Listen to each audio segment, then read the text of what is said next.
अध्याय 20 सुरक्षा का मार्जिन के रूप में निवेश की केंद्रीय अवधारणा। यदि हम अनपेक्षित संभावनाओं के ब्रह्मांड में अप्रत्याशित का अनुमान लगाने या अप्रत्याशित की उम्मीद करने में विफल रहते हैं, तो हम खुद को किसी की दया या ऐसी किसी भी चीज की दया पर निर्भर मान सकते हैं जिसे क्रमबद्ध, श्रेणीबद्ध या आसानी से देखा नहीं जा सकता है। एजेंट फॉक्स मुल्डर, एक्स फाइलें। सबसे पहले, खोना नहीं है। जोखिम क्या है? आपको इस बात का उत्तर उस आधार पर मिलेगा कि आपने इस प्रश्न को कब और कहां पूछा है। जैसे 1999, जोखिम का मतलब पैसा खोना नहीं था, इसका मतलब किसी और से कम पैसा कमाना था। कई लोगों को डर था कि एक दिन उनसे बारबेक्यू टकराएगा और तब वे दिन ब दिन trading.com के शेयरों से भी ज्यादा अमीर हो जाएंगे। फिर 2003 के जोखिम से काफी हद तक यह मतलब निकल गया कि शेयर बाजार में तेजी आ सकती है तब तक कितने भी नीचे गिरते रहो, जब तक कि जो कुछ तुम्हारे पास बचा था वह भी चला जाए और आपको पता भी न चले। हालांकि इसका अर्थ लगभग चंचल और उतार चढ़ाव वाला हो सकता है, क्योंकि वित्तीय बाजार खुद को जोखिम में डालते हैं। जोखिम में कुछ गहरा और स्थायी गुण होता है। जो लोग सबसे बड़ा रिस्क लेते हैं और वो बुल बाजार में सबसे बड़ा लाभ कमाते हैं, वे लगभग हमेशा बेयर बाजार में सबसे खराब रूप से चोटिल होते हैं। और एक बार जब आप बहुत ज्यादा पैसे खो देते हैं, उस पाक के बात कहते हैं, तो आपको एक कठिन दौड़ या कैसीनो जुआरी की तरह उसे वापस पाने के लिए और भी सख्त हो जाना चाहिए। आपको तब तक लगे रहना चाहिए जब तक आप अभूतपूर्व रूप से कामयाब नहीं होते। तब तक इसके लिए एक नुस्खा है। जब वॉटरहाइम एंड कंपनी के प्रसिद्ध फाइनेंसर जेके क्लिंगेनस्टीन के लंबे करियर में सब कुछ जानने के लिए पूछा गया कि अमीर कैसे बने, तो क्लिंगेनस्टीन ने जवाब दिया, हार मत मानो। मतलब कल्पना कीजिए कि आप एक ऐसा स्टॉक खरीदते हैं जो आपको लगता है कि एक वर्ष में 10% बढ़ सकता है, भले ही बाजार केवल 5% सालाना बढ़ता हो। दुर्भाग्य से आप इतने उत्साही हैं कि आप बहुत अधिक कीमत चुकाते हैं, पुष्पाकिर्ष के और स्टॉक पहले साल में ही मूल्य का 50% खो देता है।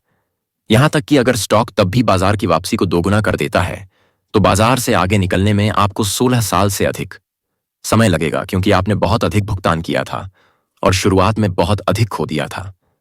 कुछ पैसे खोना निवेश का एक अनिवार्य हिस्सा है और इसे रोकने के लिए आप कुछ नहीं कर सकते।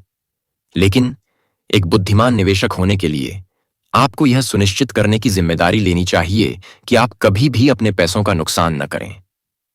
धन की हिंदू देवी लक्ष्मी को अक्सर फैब्रिक स्ट्रिप्स पर खड़े होकर चित्रित किया जाता है, जो पलक झपकते ही दूर हो जाती हैं। उसे प्रतीकात्मक रूप से रखने के लिए लक्ष्मी के कुछ भक्त उनकी प्रतिमा को कपड़े की पट्टियों से ढक देंगे या पैर फर्श पर रख देंगे। बुद्धिमान निवेशक के लिए ग्राहम की सुरक्षा का मार्जिन एक ही कार्य करता है, जिससे किसी निवेश के लिए बहुत अधिक भुगतान करने से इनकार करके आप उन अवसरों को कम कर देते हैं जिनसे आपका धन कभी भी नष्ट हो जाएगा या अचानक नष्ट हो जाएगा। इस पर विचार करें। दिसंबर 1999 में समाप्त होने वाली 4 तिमाहियों में fibre optics company JDS Uniphase corp ने शुद्ध बिक्री में $673 मिलियन कमाए, जिस पर इसे $313 मिलियन का नुकसान हुआ। इसकी मूर्त संपत्ति कुल $1,50 थी। फिर भी 7 मार्च 2000 को जेडीएस यूनिफेज के शेयर में $153 का हिस्सा था, जिससे कंपनी को कुल $143 बिलियन का कुल बाजार मूल्य मिला। और फिर न्यू एरा के शेयरों की तरह यह दुर्घटनाग्रस्त हो गया। जो कोई भी उस दिन इसे खरीदता था और 2002 के अंत में उससे जुड़ा रहता था, उसने इन संभावनाओं का सामना किया। यदि आपने 7 मार्च 2000 को जेडीएस यूनिपेज को 153.421 के अपने चरम मूल्य पर खरीदा था और फिर भी इसे वर्ष के अंत 2002 में आयोजित किया, तो वापसी की विभिन्न वार्षिक औसत दरों पर आपको अपनी खरीद मूल्य पर वापस आने में कितना समय लगेगा? यहां तक कि 10% वार्षिक रिटर्न की मजबूत दर पर इस अति खरीद पर भी 43 साल से अधिक समय लगेगा। जोखिम हमारे स्टॉक में नहीं, बल्कि अपने खुद में है। जोखिम दूसरे आयाम में मौजूद है, यानी आपके अंदर। यदि आप यह समझते हैं कि आप वास्तव में किसी निवेश को कितना बेहतर समझते हैं या कीमतों में एक अस्थायी गिरावट को संभालने की आपकी क्षमता में नहीं है, तो इससे कोई फर्क नहीं पड़ता कि आप क्या करते हैं या बाजार कैसा है। अंततः वित्तीय जोखिम यह तय करता है कि आपके पास किस प्रकार के निवेश हैं और आप किस तरह के निवेशक हैं। यदि आप जानना चाहते हैं कि वास्तव में क्या जोखिम है, तो निकटतम बाथरूम में जाएं और दर्पण तक कदम बढ़ाएं। कांच से जो आपको देख रहा है यही जोखिम है। जैसा कि आप खुद को आईने में देखते हैं, आपको क्या देखना चाहिए? नोबेल पुरस्कार विजेता मनोवैज्ञानिक डैनियल काहनमैन उन दो कारकों की व्याख्या करते हैं जो अच्छे निर्णय लेते हैं। अच्छी तरह से कैलिब्रेटेड आत्मविश्वास। क्या मुझे यह निवेश समझ में आता है और मुझे लगता है कि मैं ऐसा करता हूं? सही प्रत्याशित पछतावा। अगर मेरा विश्लेषण गलत निकला तो मैं कैसे प्रतिक्रिया दूंगा? यह पता लगाने के लिए कि क्या आपका आत्मविश्वास अच्छी तरह से कैलिब्रेट किया गया है, दर्पण में देखें और खुद से पूछें, क्या संभावना है कि आपका विश्लेषण सही है? मेरे पास कितना अनुभव है? अतीत में इसी तरह के फैसलों के साथ मेरा ट्रैक रिकॉर्ड क्या है? अन्य लोगों का विशिष्ट ट्रैक रिकॉर्ड क्या है जिन्होंने अतीत में यह कोशिश की है? अगर मैं खरीद रहा हूं तो कोई और बेच रहा है, यह कैसे संभव है कि मैं कुछ ऐसा जानता हूं जो इस दूसरे व्यक्तियों को नहीं पता है? अगर मैं बेच रहा हूं को कहता है तो कोई और खरीद रहा है, यह कैसे संभव है कि मैं कुछ ऐसा जानता हूं जो इस दूसरे व्यक्ति या कंपनी को नहीं पता है? क्या मैंने गणना की है कि मेरे करों और व्यापार की लागतों के बाद भी इस निवेश को लेने के लिए मुझे कितना निवेश करने की आवश्यकता है? अब आईने में देखें और पता करें कि क्या आप उस तरह के व्यक्ति हैं जो अपने पछतावे का सही अनुमान लगाता है। अपने आप से पूछने से शुरू करें, क्या मैं पूरी तरह से परिणामों को समझ सकता हूं यदि मेरा विश्लेषण गलत हो गया है? अगर मैं सही हूं तो मैं बहुत पैसा कमा सकता हूं, लेकिन क्या होगा अगर मैं गलत हूं? मैं कौन हूं? समान निवेशों के ऐतिहासिक प्रदर्शन के आधार पर मैं कितना खो सकता हूं? क्या मेरे पास अन्य निवेश हैं जो मुझे इस बात से रूबरू कराएंगे कि क्या यह निर्णय गलत निकला? क्या मैं पहले से ही स्टॉक, बॉन्ड या फंड को अपने पास सिद्ध रिकॉर्ड के साथ रखता हूं जब मैं जिस तरह के निवेश पर विचार कर रहा हूं जो नीचे जाता है? क्या मैं इस नए निवेश के साथ अपनी बहुत अधिक पूंजी जोखिम में डाल रहा हूं?